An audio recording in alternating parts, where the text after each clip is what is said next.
Qui était Adolf Hitler? Qui était cet homme devant qui tout un peuple fut en admiration?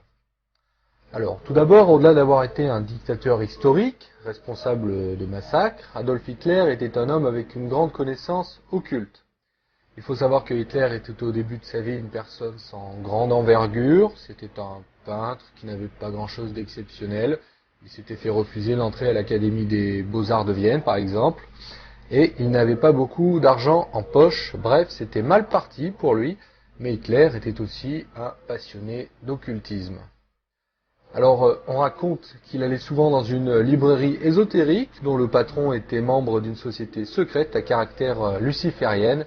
Hitler, donc, qui montrait un engouement très intéressé des sciences occultes, le patron décida de l'introduire dans son cercle. Dès lors, Hitler se transforma, il prit de l'assurance et son magnétisme devint très puissant. Il apprit entre autres beaucoup de techniques d'influence sur la psyché humaine qu'il détourna bien sûr à son profit.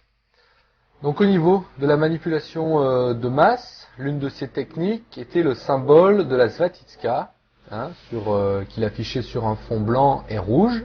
La Svatitska est un symbole ésotérique très connu en Orient. On retrouve sa trace dans beaucoup de régions. Elle s'utilise notamment en Inde comme support à la méditation. Donc en fait, ce dessin a la particularité de diminuer le seuil de vigilance, d'endormir en quelque sorte. Donc c'est une forme d'hypnose.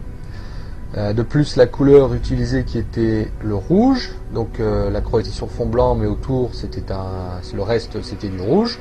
Donc le rouge est la couleur qui a la plus grande longueur d'onde, c'est-à-dire que c'est une couleur qui flash, qui se remarque. Donc si la boisson la plus vendue au monde aujourd'hui est rouge, ce n'est pas pour rien. Ensuite, une autre technique utilisée par Adolf Hitler, une technique, je dirais, de vampirisation des énergies.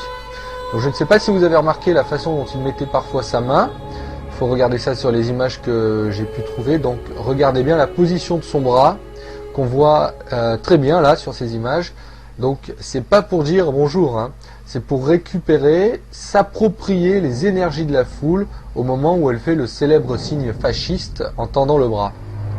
Donc quand on tend le bras comme ceci en étant obnubilé par quelque chose, donc ici une personne, Hitler, on lui transmet son énergie. Donc Hitler n'avait plus qu'à la réceptionner. Dans des termes plus précis, le signe d'Hitler était un signe féminin qui le mettait en position donc de réception d'énergie, donc c'est-à-dire paume ouverte vers le haut, main non tendue et en retrait, un peu en arrière, tandis qu'il reçoit les énergies émises par les autres, par leur signe masculin, poussé, bras tendus, doigts pointés en avant et paume vers le bas. Il accroissait ainsi énormément son pouvoir et sa force personnelle, ce qui lui permettait ensuite d'augmenter son pouvoir hypnotique et son leadership sur les foules. Voilà donc pour les petites explications concernant une infime partie de la face sombre et occulte d'Hitler, un post-Dark Vador en quelque sorte qui, malgré avoir découvert des choses extraordinaires, tomba dans le côté obscur.